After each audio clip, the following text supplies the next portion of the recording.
Spiritual exploration isn't a resolver of concerns.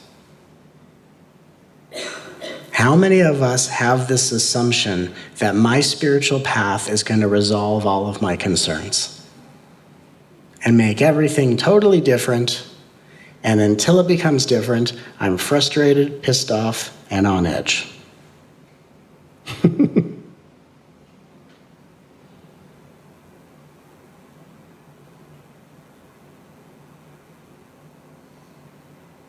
It's not uncommon to wake up as a spiritual being, look around, still have the concerns you have, and let that taint the kind of experience you can have each and every day. And to no one's fault, no one's fault. No one's misled you. But a lot of us are under the wrong impression. Spiritual exploration does not resolve concerns. Spiritual exploration does not change reality so that you stop being concerned. Spiritual exploration, and again, I'm going to say this very clearly because it's easy to misunderstand. Spiritual exploration is a momentary, gradual vacation from being concerned. Doesn't that just feel like it makes more sense? Now, I'm not saying that anything that you're concerned about, you should just turn a blind eye to and never look at it and be in a state of denial. I'm not saying that. I'm not saying that at all. However, there are some people in this world that are under the impression that if you are not living your life as your full-time job, tracking, immersed in the chaos, tragedy, and catastrophe of reality, if you're not doing that 1,000% of the time, every breath and every moment, you're denying. Isn't that a difficult argument? That there are people that are actually, their egos are fed by the negativity of what they see in the world. And they're under the guise of, no, I'm just keeping my eye on things. I'm just keeping my eye on things because I'm going to be a part of what's going to take down the bad so the good can emerge. And they're under the impression that if you are not 100% committed to focusing on chaos and turmoil and injustice, you're denying, you're looking away, and you're not taking responsibility. That's a one-sided argument, isn't it? And I'm not saying turn away from the things that you don't want to look at. I'm not saying don't look at what's difficult. I'm not saying that at all. I'm saying first let's have a very clear perspective on who we are as spiritual beings.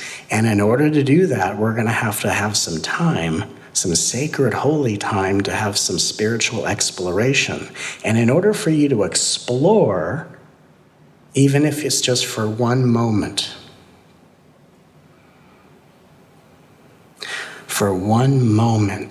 can you do the one thing, the only thing that life asks you to do in order for exploration to unfold? And that is, for one moment, take a vacation from concern.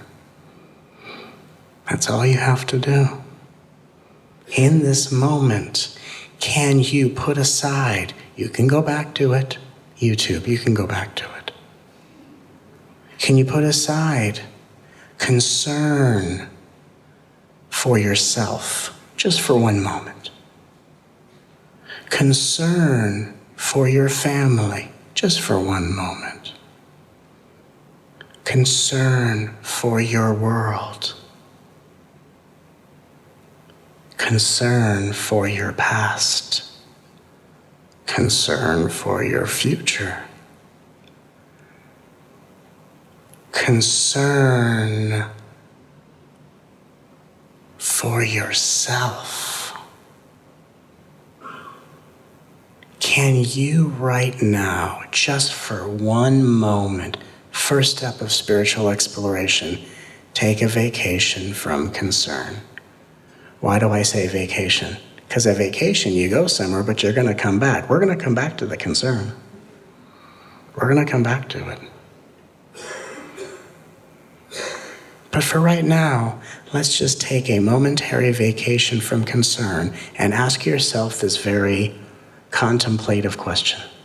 And the contemplative question is, what is my experience like in this moment if I put concern aside?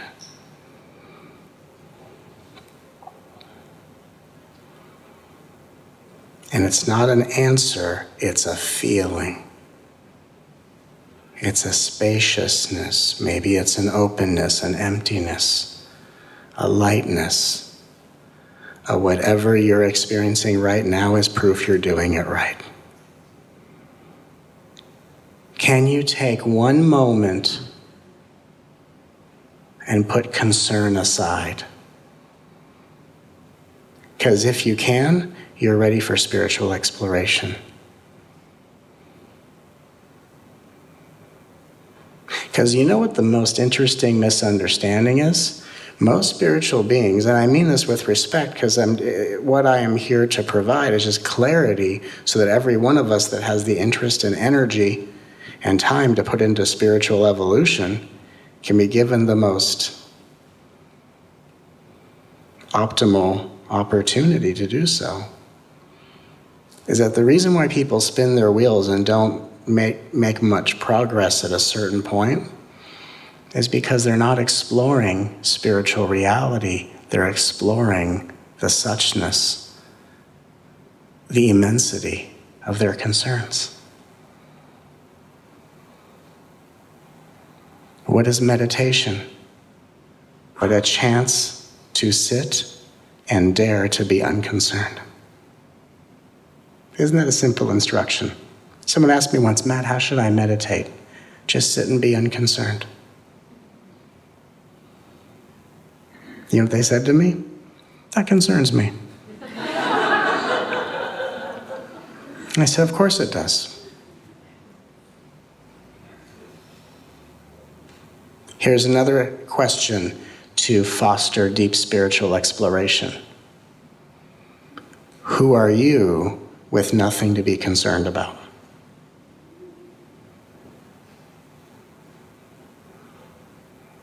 Who are you with nothing to be concerned about? Who are you when there's no reason for anyone to be concerned or worried about you?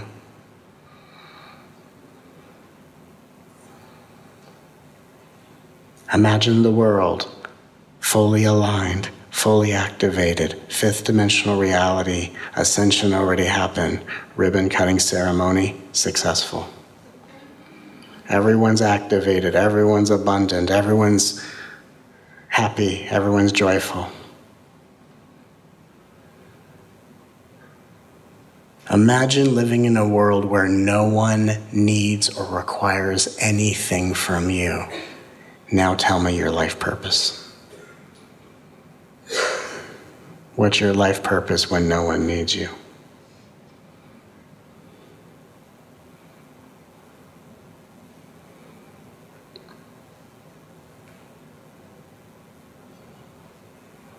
Spiritual exploration begins as a vacation from concerns. Sometimes it's the things you're concerned about, rightfully so, and sometimes it's sitting around wondering who's concerned about you. And the truth is, predominantly, the one who's concerned about you is you. Who's thinking about me right now? Well, right now you are. And it's hard to think about you as you. But you're a genius, so you're pulling it off quite well.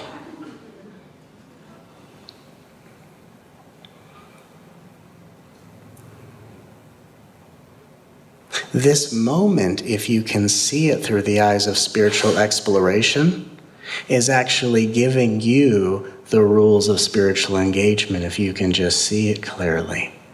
Notice for a moment in this room, or whatever room you're in, YouTube.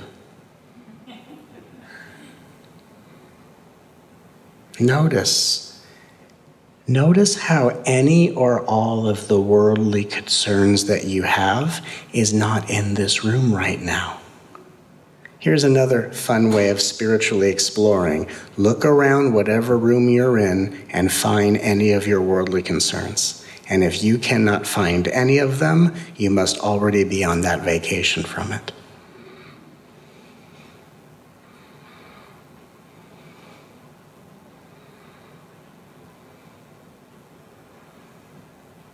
Many people trying to be fully present. But presence is an eternal state of being unconcerned. And when you are in an abiding state of being unconcerned, the fear is if I'm unconcerned, I'm not going to be helpful or participating in what the world needs of me. But here's the reality. How many of us have learned this? And maybe you don't know that you know this. How many of you have spent most of your life being totally concerned, and that has used so much of your time that you haven't spent as much time being effective in action? That when you are unconcerned, you have nothing distracting you from being effective in action. And when you're concerned, you're so paralyzed by your worries that you're ineffective and not able to be the solution to the problems you conceive. So the fear is, Matt's telling us to be unconcerned. He's telling us to turn away from the problems. No. See, that's that silly belief of take your attention off the chaos and you're in a state of denial. That's darkness pretending to have spiritual insight.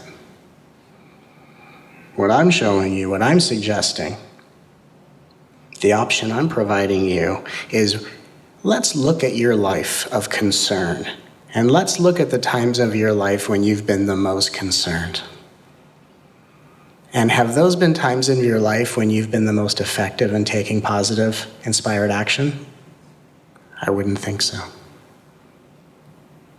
And so maybe in the name of spiritual exploration, if you can put concern aside,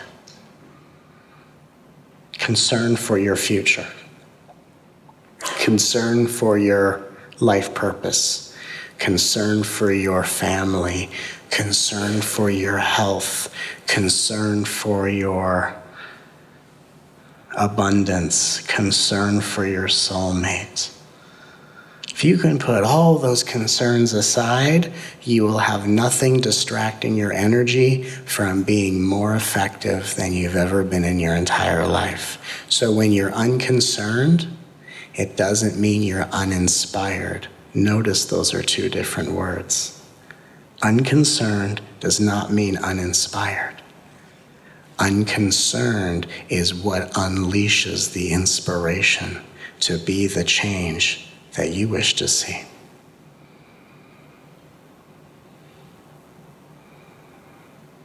But first, we must put concern aside in order to see and feel differently as never before.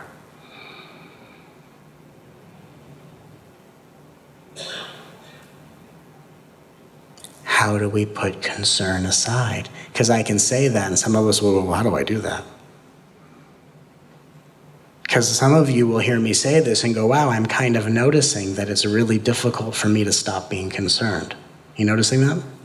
Like, I should put concern aside. Oh, I'm not good at that at all. So what's the clever way to put concern aside?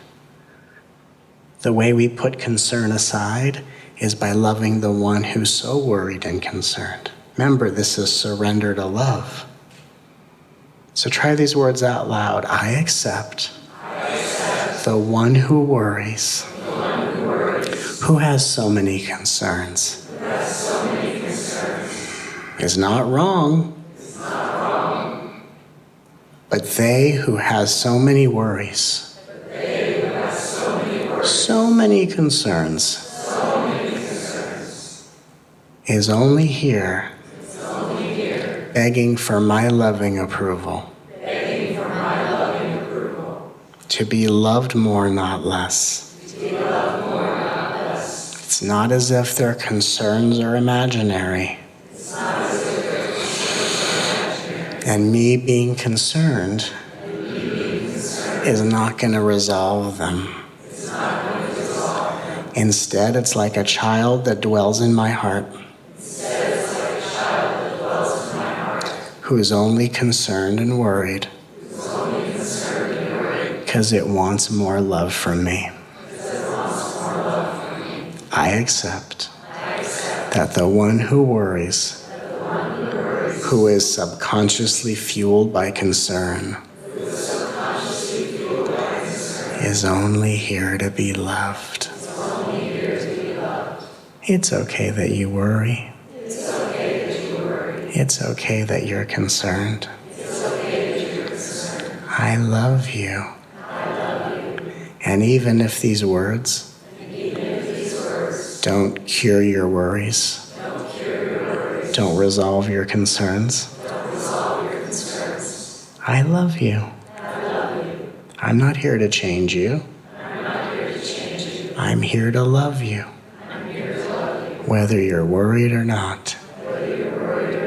And for as long as you're concerned, for however long you choose to worry, I will be your faithful, dedicated companion who listens to your concerns, who hears each worry, who feels your fears, and holds you while life does its best job of transforming you into your highest potential. It's okay, honey. I love you. I love you. I love you. I love you. I love you. I love you.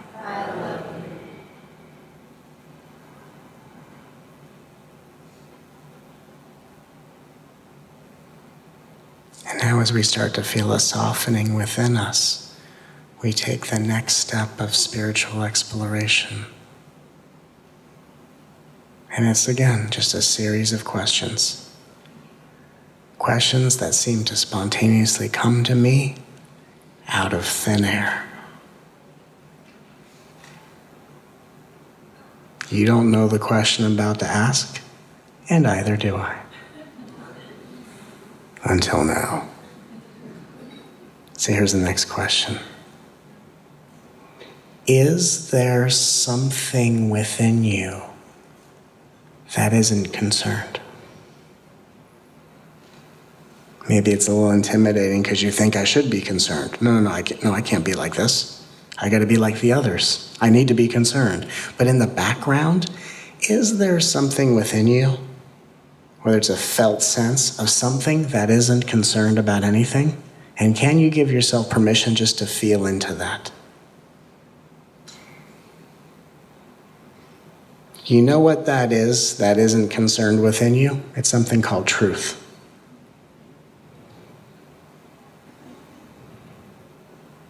Truth isn't concerned. But truth is not uninspired. Truth is not unwilling to act. See, that's the discrepancy. People think if you're unconcerned, that means you turn away and don't participate.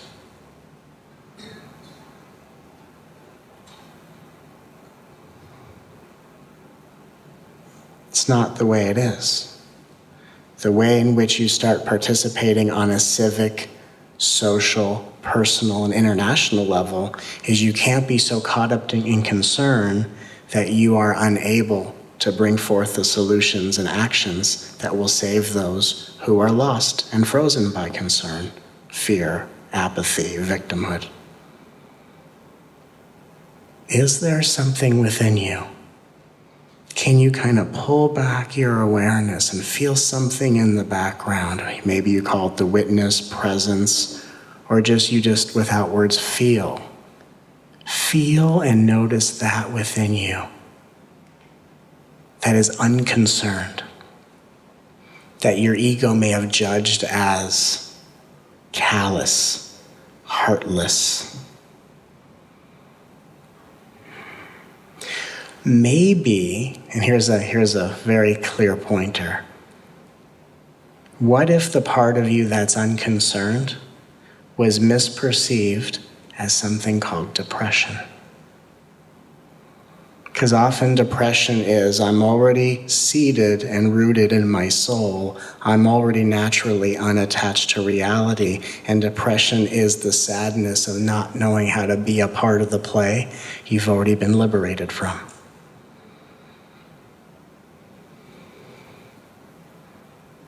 What if depression is unrecognized liberation? There's something to explore.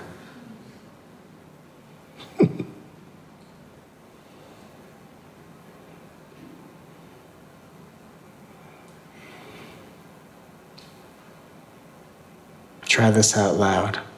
I'm not depressed. I'm just unaware of how liberated I already am. And the fact that I'm naturally abiding in an unconcerned state of eternal transcendence causes me to innocently to feel left out from the play I witness around me.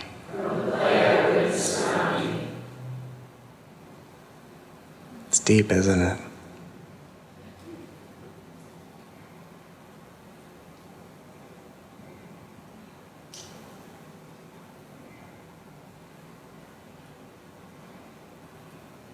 Try this out loud.